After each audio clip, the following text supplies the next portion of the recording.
Alright, what's up everyone? Back for another one. Okay, so today we are going to be doing that catch and cook. It's been a few days already. I already have the walleyes prepped for you guys. I'm just going to go through the ingredients I actually use. This is actually you can mix it up a little bit. This is just what I do for now. It's what I have. So yeah, it's actually pretty good. I'm pretty sure some of you guys have already had my fish, so it's just what I always end up doing if I end up frying the fish, that is. Okay, so to begin with, this is Shore Lunch. Shore Lunch's fish fry mix. It's the original recipe. So I had some left over because I actually fried some of those walleyes to begin with already. One fish. This is probably enough for, I want to say, 2 fishes worth. A full box at least. And this is the other half that I didn't end up using. So to this mix, I am actually going to be adding what this is like a beef broth mix. I get it from the Asian store. I will take this along with all these ingredients in my description, and also get you guys a photo of what this is and actually the Shore Lunch mix. So I'm going to be adding a bit of this into here. I'm going to add some salt, some black pepper. This is actually my base mix that I actually put onto the fish to help bind onto the fish itself. So this is where all the seasons go into, is this initial pre-dip. From there I'm going to dump it into the bag, and then I am going to use egg wash.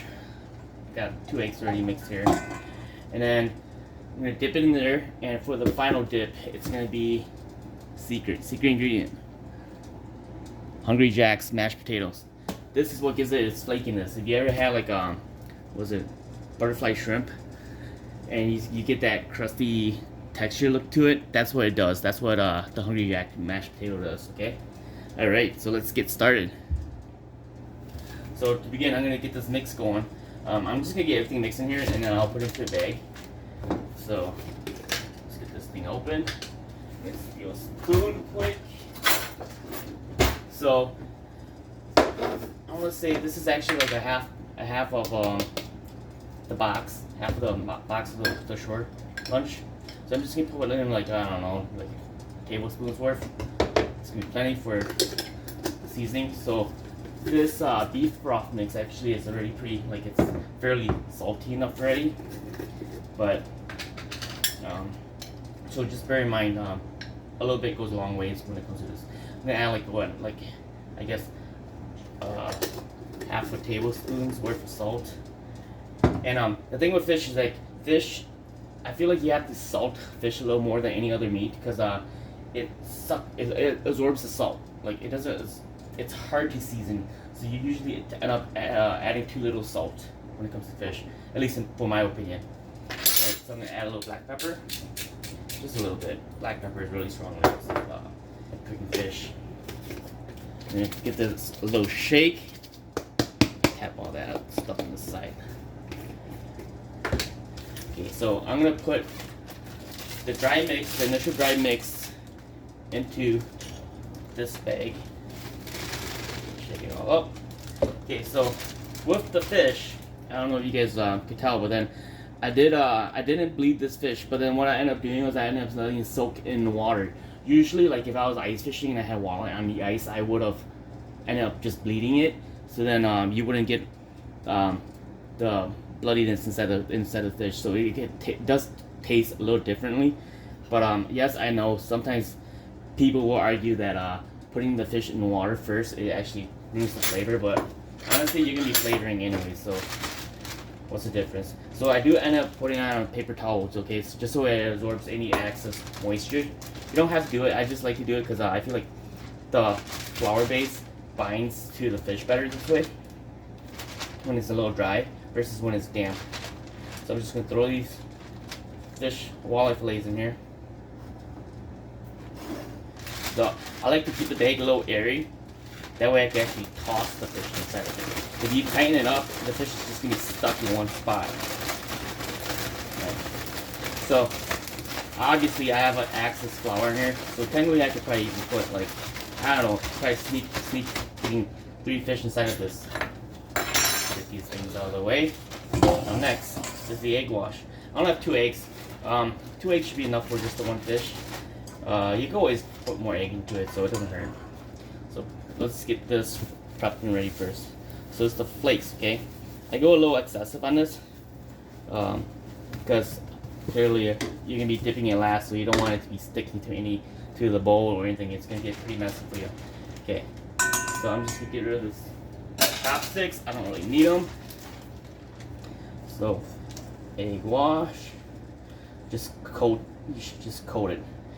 Again, the seasoning comes strictly from that first dip into the flour mix. So from here, I just sprinkle on the flakes, the potato flakes, okay? Again, this is just for texture, and it is good. It keeps it crispy. You can use chips. You can use anything for your secondary dip, as long as whatever you like. Okay, so I do have the oil prepped and ready. Let's move it back a little bit. Prepped and ready. It's already hot. I have it set as a 7, so that's like a little higher than a medium. So I do see it. The way I know that the oil is ready is, you guys can't really tell, but it's actually like there's like a glisten going on at the top. So it's kind of like I guess it's like a stationary boil when it comes to oil. Otherwise, you could also drop some flakes in there, and as you can see, it's bubbling. Tiny bubbles. This is gonna be like a slow fry, okay? Because I'm using the potato flakes, it's gonna cook faster, and then you don't want it to burn too. So, and that's why I have it on a slow fry. Okay, I'm just gonna get it going. Just lay in there. Can you guys see that goodness? Look at that. That's the perfect heat. You don't want it to be like a rolling boil when it comes to frying fish. Okay, let's get a few going. Let's get it going. Get it moving. That way they could cook evenly throughout when it comes to all the fish. Again, egg dip, the potato flakes. It's funny because I always picture it. I always wanted to find some way to get the popcorn shrimp texture going. And one day I was just looking at the look at that sound. I was just looking at the potato flakes when I was making cheap mashed potatoes, and I was just wondering. I was like, that looks very, very similar to what you use for shrimp. At least when you buy the shrimp and then it's already pre-prepped and everything. It looked very similar. Here, I'll hold one up for you guys so you guys can see. Sorry for the dirty hands. Look at that. Looks great. So then when you throw it in there, it holds that. The potato actually fries and stays at that stationary. Like it looks exactly like how you dipped it in. And again, it looks like those butterfly shrimps. So let's get a few going. Get a few more going.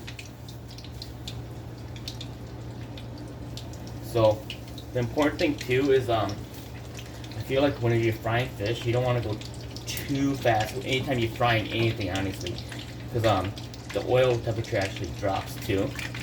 So going at a slightly slower rate is kind of okay, because then it gives that time for the oil to kind of heat up. All right.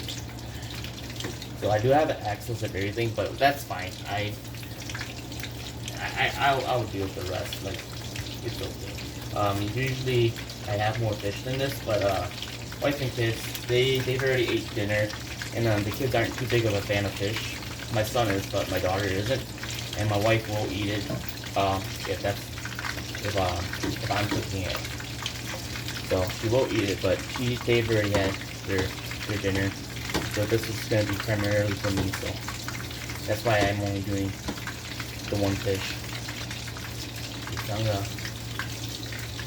get it in there. Quickly wash my hand over here, get all that potato and fish batter off my hands.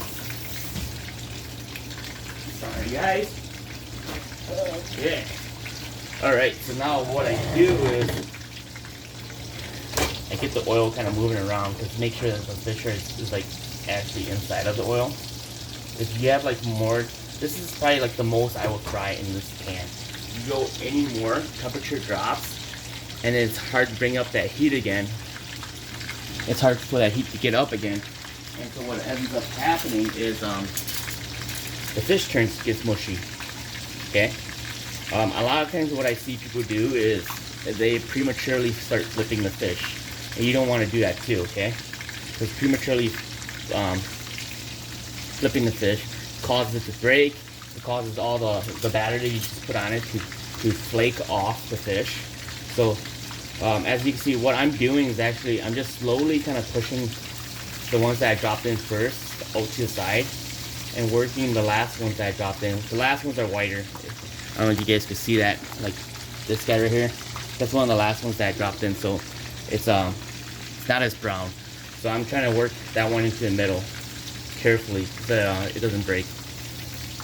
If you start messing with the fish too much prematurely, you'll see all the batter and all the batter, all the flake, all the potato and the flour, everything pushing to the side. Like it starts to break down. So you don't want that. You want the oil to be as clear as it can be.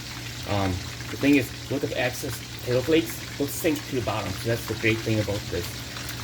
If you're using flour tends to float on top of these white bubbles, and then it burns. So it'll burn and it'll stick to the side, and then when you pull the fish out, it's gonna come with the fish. So yeah, you just gotta be very careful of that. Okay, so this one is probably one of the first ones I threw in because it's already like turning to like that orange color. There we are. Flip it. You can see that. Oh man, look at that. Perfect golden brown. This one too. So I want to say I like to keep them in here for like, I want to say like 3 minutes, 3 to 5 minutes on each side. I know that's a pretty big range, but it depends on how big the fish is, what you're cooking with. That's all it really matters on. Okay, so again, these ones are still kind of light, so I want to keep these guys on that same side a little bit until they actually start kind of turning this golden color. So the thing with fish is you don't want to overcook fish. It loses its moisture and it turns dry. I hate to say this, but growing from an Asian family, my parents will always tell me, cook the crap out of it so you make sure it's fully cooked, whatever. Yeah, that is true, but the cooking the crap out of it, that dries out the fish. So in reality, we haven't been eating good fish my whole life, I guess you could say. Look at that, beautiful. So again, flip it, and the thing is, I feel like with fish, you cook it thoroughly on one side to make sure that it doesn't fall apart. So that's like cooking it a little excessive. So let's picture as cooking as 2/3 the way through already. Then you flip it. So then when I flip it to the other side, the oil is hotter because everything's coming up to temperature, and then 2/3 of the fish is already cooked. So you only have to cook the other side 1/3 of the amount of time. Okay. So I'm saying that, but I'm letting this guy sit. I'm letting this guy sit a little longer because these are actually like the shoulders of the meat, the loins, I guess you could say. So they're thicker. So that's why I'm kind of letting them do like the full, I guess the full 3 to 5 minutes versus these thinner ones. I'll probably just let them sit like 3 minutes tops. These guys maybe 5 minutes. Okay, so just gonna let them go.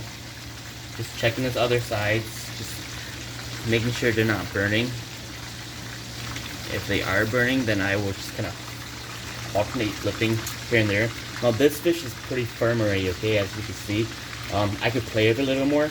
If I was to do this within the first 3 to 5 minutes, within the first 3 minutes, the fish will start falling apart. I should have demonstrated one for you guys, but it looks horrible. I'm sure, I guess amateur fish fryers. Sorry for making fun of you guys, but I'm sure you guys have seen it. Everyone started there at one point. Okay, so this one's almost done. This one is getting there too. This one's could go a little longer. So I'm just checking for color at this point. See how this one's kind of a little white, but like this one's turning to that nice golden color. Again, try not to play with fish too much. This is still okay, what I'm doing. I'm just keeping it in the oil. Don't lift it out. You lift it out, the weight of the fish is going to cause it to want to bend. So keep it submerged as much as you can. This is only coming from years of trial and error, guys. Okay. I mean, Man, I don't know what it is, but this batch is actually turning like very good. I can't say that every fish fry that I've done was this good. Okay, so the fish actually looks like it's doubled in size. That's actually the egg and potato expanding. So that's why I don't like to use too much egg too, because egg will expand and then it will just taste like an egg cake in a way. Okay, so I'm gonna pull out the first one. There it is. Let's see how it looks. See how it's so firm it won't break. There we have it. You guys see that? Isn't that great? Just goodness. This is perfect. The thing is, like the veins, you guys notice like there's no blood veins. Blood veins, if you keep the fish unbled or you didn't soak it in water, you'll see black lines throughout the whole fish, which is okay. Honestly, people say it ruins the taste, but personally, I feel like, you know, if you season the fish right, fried fish usually tends to taste like fried fish. This is a good go-to if you don't know how to cook. If you don't know how to bake fish, you end up frying it. You know. So, all right, I'm gonna pull these guys right away now. They're good. Look at it, like fish stinks. Isn't that great? So when I actually pull fish, I try to keep them. I try to not stack them. The excessive oil causes it to be soggy. So you guys see that? Isn't that great? Oh man, it looks wonderful. Okay, I'm gonna bring this over here. It's gonna be really hot. All right, guys, let's give that a go.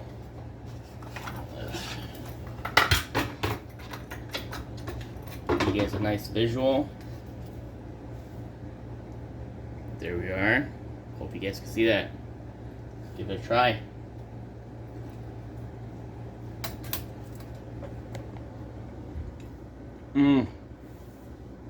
That's hot, but it's good. Okay guys, that's how I cook my fish. That's how I fry my fish. There we are. Until next time guys, peace.